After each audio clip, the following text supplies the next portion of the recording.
Good evening, ladies and gentlemen, and welcome to another episode of The Package Tourist, hosted by yours truly, the Package Tourist and the magical mystery tour called Life, Matthew DiBiase. Tonight's guest is author Selena Millman.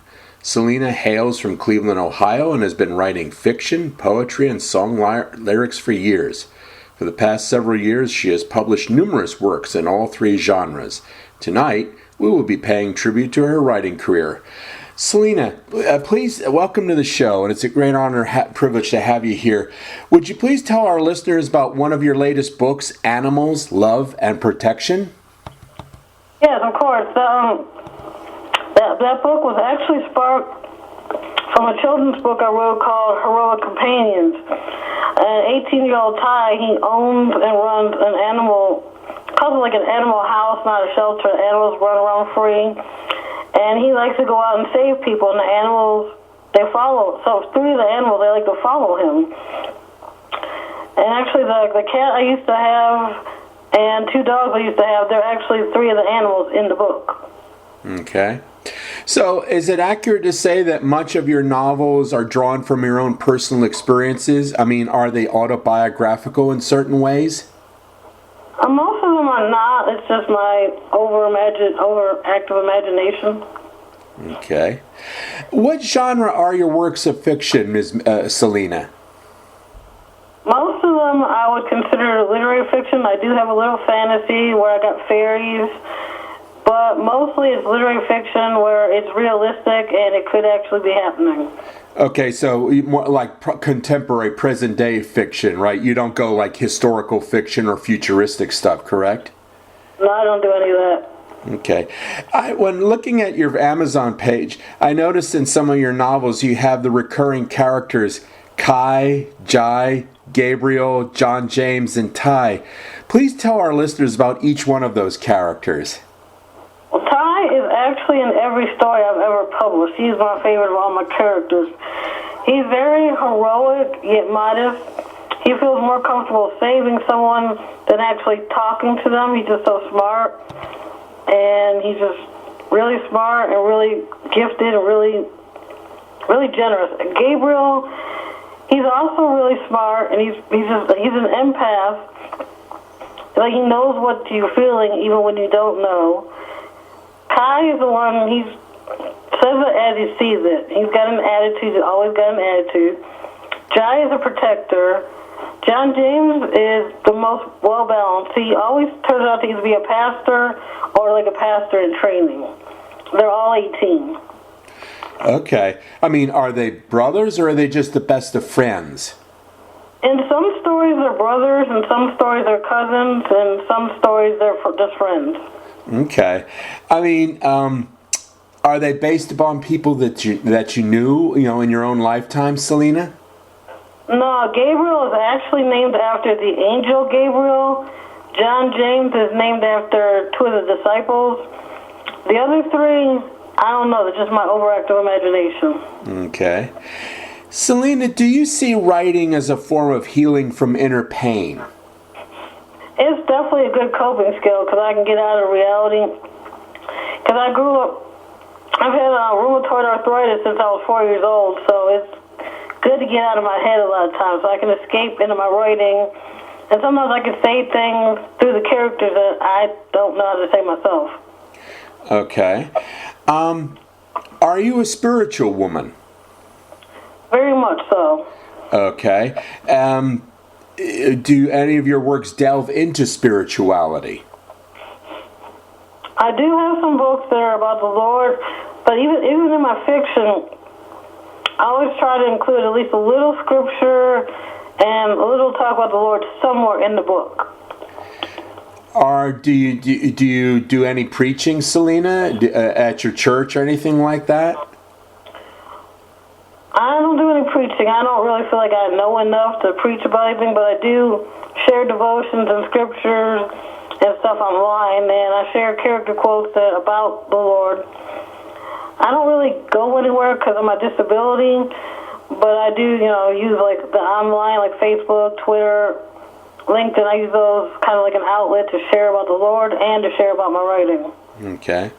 Now let's talk about song lyrics. You and I have something in common. I mean, I started writing song lyrics since I was 17 years old. When did you start writing song lyrics?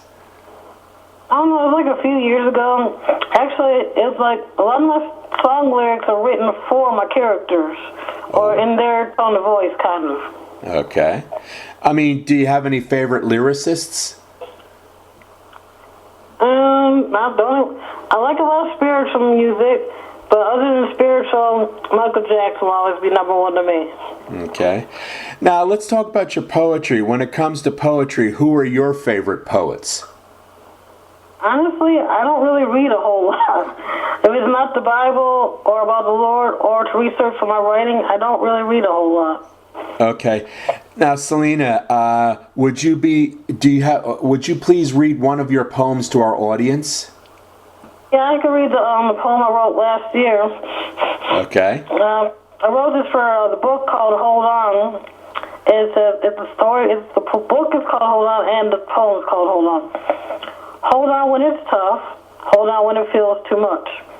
I'm not saying this is easy. I know it is very hard. It's hard to think straight when you feel overwhelmed with pain. It is hard to see right when your eyes are filled with tears.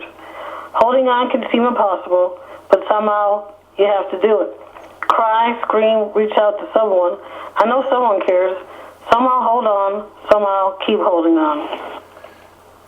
It's beautiful. How often do you write poetry? I don't really write poetry very often. Like, it has to be sparked or something. I write fiction a lot, but poetry every so often. Okay. Now, getting back to your songwriting, do you write only lyrics or can you write melody as well? I don't know how to write melody, only the lyrics. Okay, so you don't play any musical instruments? No. Have any of your lyrics ever been recorded? No, I wish they were. I have a lot of them in my books, but no, they've never been recorded. Have you ever reached out to anyone, try to, arrange something or anything like that? I wouldn't really be, I don't know who to reach out to. Okay. Okay. Selena, please tell our audience, where can readers find all your books? Well, most of them are on Amazon under my name, and all except for one are on my Lulu author page. What's the web? Can you please give our audience the web address? Yeah, of course. Well, it's lulu.com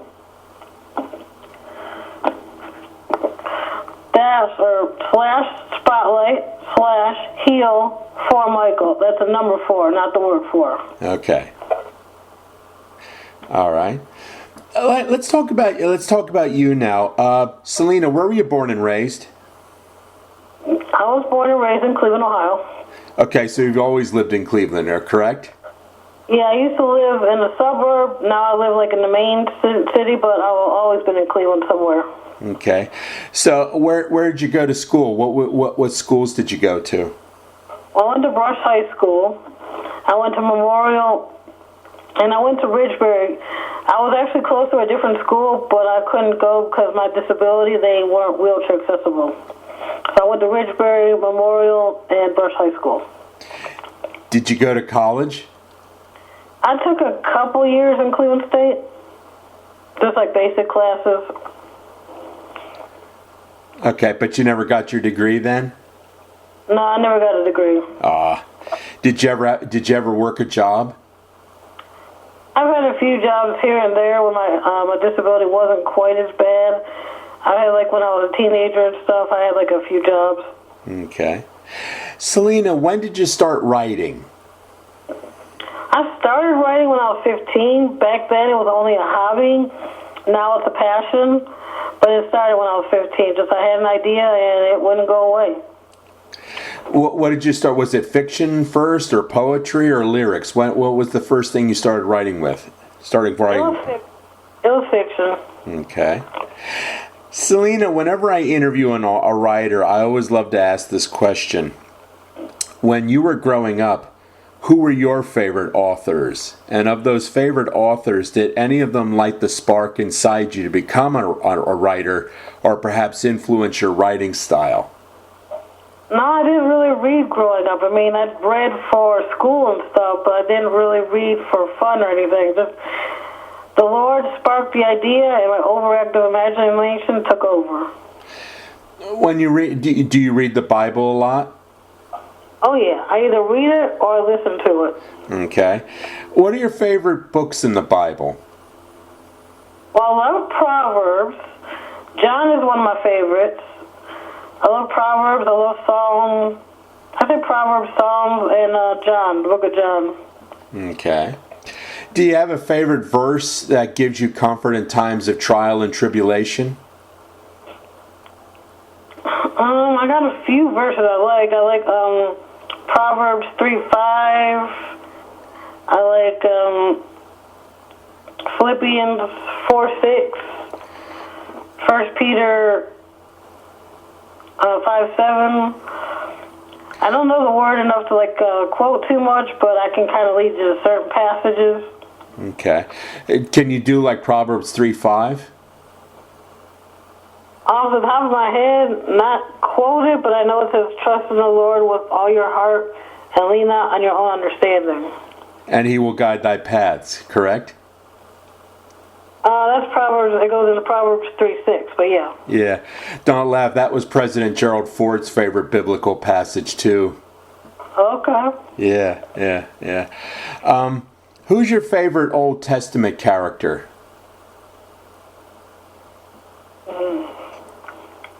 That's hard. I guess Joshua. Okay. May I ask why him? I'm curious. I don't know. He was a leader. He led the Israelites. And I also like Samuel, because Samuel followed the Lord. There was no question. He just followed the Lord. He did right. I like the two of them a lot. And I like Josiah. He was a righteous king, one of the only righteous kings. What's your favorite New Testament miracle? I guess when Yeshua, Jesus, fed all those people, 5,000 and all those people, and when he walked on water. But I'd say when he fed all those people, and when he healed people. Okay. Selena, when is your next book project, and when can we expect its release? Well, if the pattern holds, it might be released this month. My current project is Ty was 18 and he was found unconscious. He was taken when he was a baby, which is the backstory. And he's with his family now that he doesn't know them, and he's just now starting to talk. He could talk, he just didn't feel comfortable to say anything. Oh, wow. I mean, is he in trouble or anything like that, or no? No, he was kidnapped when he was a baby, so, he doesn't remember any of them. Okay. Do you have any brothers and sisters? Do you have any extended family? I have one younger sister. I don't really see or hear from my family much. I did a little bit when I lived with my parents, but since I moved to my apartment, the only one I really have contact with is my mom. Okay. I did my dad when he was still alive, but right now it's just my mom, basically. Okay, so you came from a small family, correct? Yeah, just parents and one sister. Did you ever, I mean, Cleveland's got a lot of sports. Were you ever into sports, following sports? No, sports have never been my thing. I do like skateboarding and gymnastics and ice skating, but that's about it. But you don't follow the big teams like the Cavaliers or the Cleveland Browns or the Guardians or anything like that, correct? No, I'm not against sports. They just don't interest me. Okay. Well, Selena, I want to thank you so much for appearing on my show, and I wish you the best of luck on your future writing endeavors, and I'd love to have you on my show again, okay? Well, thank you for having me. It was an honor. You're welcome. Okay, you take care. You too. Okay, bye. Okay, bye-bye.